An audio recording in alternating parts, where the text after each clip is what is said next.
इंदौर की posh colony silicon city में हुई 15 लाख रुपए की सनसनीखेज चोरी का खुलासा करते हुए पुलिस ने एक प्रेमी जोड़े को गिरफ्तार किया था। फिल्म बंटी बबली से प्रेरित होकर इस वारदात को अंजाम देने वाले आरोपी कोई पेशावर अपराधी नहीं बल्कि शिक्षित युवा हैं जिनकी एआई के चलते नौकरी चली गई और उन्होंने खर्च पूरे करने के लिए चोरी को अंजाम दिया।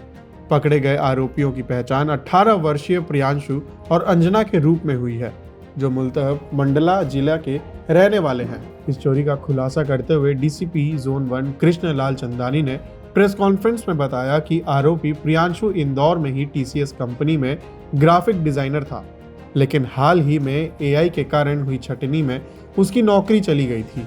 वहीं अंजना इंदौर में रहकर एनईईटी की तैयारी कर रही थी। आर्थिक तंगी और अपनी जरूरतों को पूरा करने के लिए दोनों ने चोरी की योजना बनाई। डीसीपी लाल चंदानी के मुताबिक दोनों आरोपी क्लास 6 से साथ में पढ़ रहे थे। वारदात को अंजाम देने के लिए उन्होंने करीब एक हफ्ते तक सिलिकॉन सिटी स्थित श्री ज्वेलर्स की रेकी की।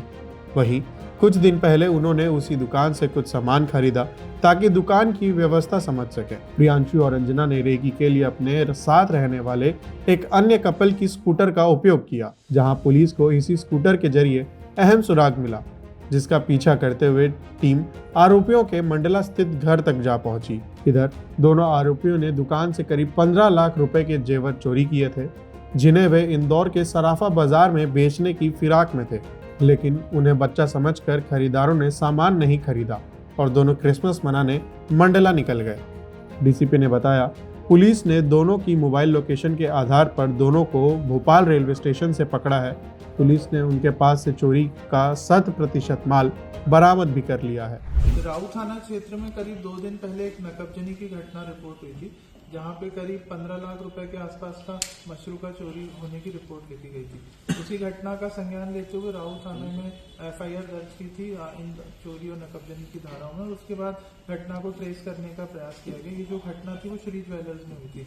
जब सीसीटीवी फुटेज देखे गए तो उसमें हमें कुछ लोग दिखे जो लोग नकाबपोश थे और जिनकी पहचान नहीं हो पा रही थी और ये छोटी उम्र के लग रहे थे। इसमें एक आदमी था जो छत से कूद के नीचे गया था और फिर नीचे जाके उसने दरवाजा तोड़ा था और दरवाजा तोड़ के जो दुकान है वहां से सोने के और चांदी के आभूषण उठाए थे। ये जो दुकान थी घर में ही संचालित होती थी और रात में कोई नहीं रहता था और दुकान जो है मतलब बंद ही रहती थी और घर में कोई नहीं रहता था। ये लोग कहीं और रहते थे।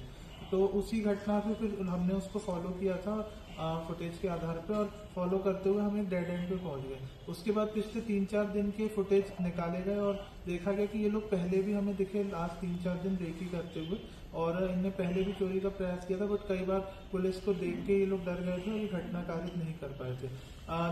जब हमने और इसको जब डिटेल में एग्जामिन किया तो एक जो थाने के एएसआई थे उनने एक संदिग्ध गाड़ी की फोटो खींच रखी थी रात्रि गश्त के दौरान में, और जब उनको डाउट हुआ कि गाड़ी यहाँ क्यों खड़ी तो उनने एक एहतियात तौर पर फोटो ले लिया था। फिर जब बाद में घटना हुई और जब थाने पे ऐसा पता चला तो उनने वो गाड़ी की फोटो शेयर की और उस गाड़ी के नंबर से जब मालिक का पता किया गया तो मंडला के मालिक थे, उनसे जब पूछताछ की गई तो उनने किसी और को गाड़ी भेज दी थी। फिर ऐसे ही ट्रेल बना के हम नेक्स्ट ओनर के पास पहुंचे और जो थे वो 2 मतलब बच्चे थे जो यहाँ पे रहते थे इंदौर में। तो उनने जब फिर उनसे सख्ती से पूछताछ की गई तो उनने बताया कि उनने अपने दोस्तों को ये गाड़ी दी गई थी। फिर उसके बाद उनकी जो भी इंफॉर्मेशन थी और उसके बाद जब उनके दोस्तों का पता लगाया तो ये एक लड़का और लड़की साथ में रहते थे पलाश परिसर में, और ये बेसिकली जो लड़का है वो टीसीएस में ग्राफिक डिजाइनिंग का पार्ट टाइम जॉब कर रहा था और जो लड़की थी ये जो है नीट की तैयारी कर रही थी। जो भी हमने प्राथमिक तौर पे आधार कार्ड देखे तो उनकी उम्र जस्ट 18 से हल्की सी अधिक हमें प्रतीत हो रही है। तो जब इनसे फिर ये लोग अपने घर चले गए थे यहाँ पे क्रिसमस मनाने, और जैसे ही पुलिस को सूचना मिली तो पुलिस ने भी इनको फॉलो किया और इनको फिर कल रात्रि में जो भोपाल के ये लोग रानी कमलापति रेलवे स्टेशन से उतर के जेल रोड साइड घूम रहे थे तो वहाँ पर राव पुलिस ने इनको अपनी अभिरक्षा में लिया और फिर इनको जब इंदौर लाया और जब इनसे पूछताछ की तो इसमें पूरा माल बरामद हुआ, 100% इनसे रिकवरी की गई है। जब इनसे पूछा गया कि क्या कारण था इतनी छोटी उम्र में घटना करने का तो लड़के का ये कहना था कि जो आर्टिफिशियल इंटेलिजेंस के कारण जो अभी ले ऑफ्स हुए उसी के चलते इसको भी टीसीएस से ले ऑफ कर दिया गया था और इनके पास अभी खाने के और किराए देने के पैसे नहीं थे और दोनों का जो है जीवन गुजारा मुश्किल हो गया था। तो इनने बताया कि हमने 1.5 महीने पहले हम श्री ज्वेलर्स पे कोई चांदी की छोटी सी अंगूठी लेने गए थे। तब हमने जब सुरक्षा आकलन किया तो उनको लगा कि यहाँ पे सुरक्षा के जो सुरक्षा है वो काफी वीक है, हम इसको इजीली ब्रेक इन करके तोड़ सकते हैं। तो इसीलिए उन्होंने प्लान बनाया कि हम यहाँ पे ये वारदात को अंजाम देंगे। और फिर उसी रात को ये बगल वाले घर की छत पे चढ़े और बगल वाले घर 2-3 छत फांद के ये जो घटना वाली जो बिल्डिंग थी उसकी छत पे पहुंचे। फिर इनने जो है उसमें लकड़ी का यूज करके गेट को खोला, छत के गेट को, उस पर भी ताला नहीं था। फिर ये उतर के नीचे और जो दुकान का जो मेन गेट था उसको भी इनने इजीली तोड़ दिया।